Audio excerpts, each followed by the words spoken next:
All right, so this is how to understand Army ranks as told by Chuck Wiko. Now, the key to this whole thing is what is someone responsible for? And we're going to start at the bottom with the enlisted. We'll work up through them. We'll do the officers, and then I'll do warrant officers at the end. All right, so enlisted. If you go down to the lowest rank, Private E1, they're not responsible for anybody but themselves, so they don't have any rank. The next level up is Private E2. They're responsible for them and the guy in their tent, but that's about it. Then you get to Private First Class. Private First Class is responsible for himself, the guy in his tent, and the area around his tent, but that's it. Now you get to Corporal. At Corporal, now you're responsible for a couple of tents. See, 2 tents. You make Sergeant, and you're in charge of a row of tents.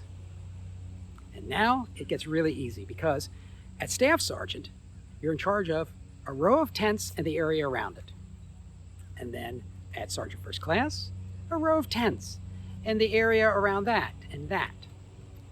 Then Master Sergeant, you see where this is going, they're around. And finally, you get up to the Sergeant Majors, and they get this little device inside, and it'll make a lot more sense once we get to the officers. All right, so that's enlisted.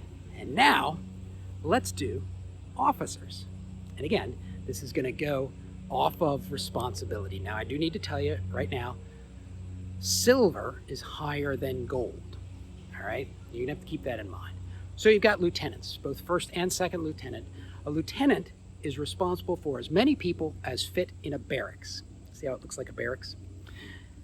Captain's responsible for 2 barracks and the area in between the barracks.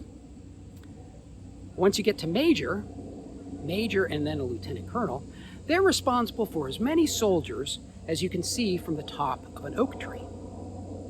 You make it up to colonel, and you're responsible for as many soldiers as an eagle can see as it flies. Then you make 1-star general. You know what he's responsible for? He's in charge of as many soldiers as a star can see. And of course, 1-star, 2-star, 3-star, 4-star. You get all the way up to a rank we don't use anymore, the 5-star, the General of the Army. You'll notice that it's all the stars around the world, is responsible for all the soldiers in the world. So you see how you can remember the different levels of responsibility for both enlisted and officer just based on what their rank looks like. Now, warrant officers out there, they're probably having a fit, right? But there's a trick with them too, and it's a lot of fun. Look at a warrant officer 1, right? They just have that little pip in their little building. That means they're responsible for a bay. Maybe it's a maintenance bay, maybe it's a supply bay.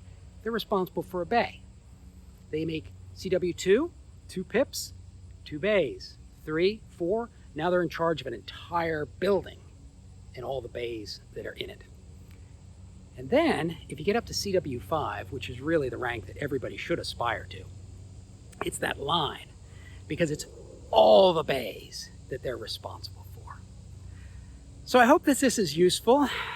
You probably already know this, but it's a fun way to teach your kids and your grandparents how to recognize the difference in ranks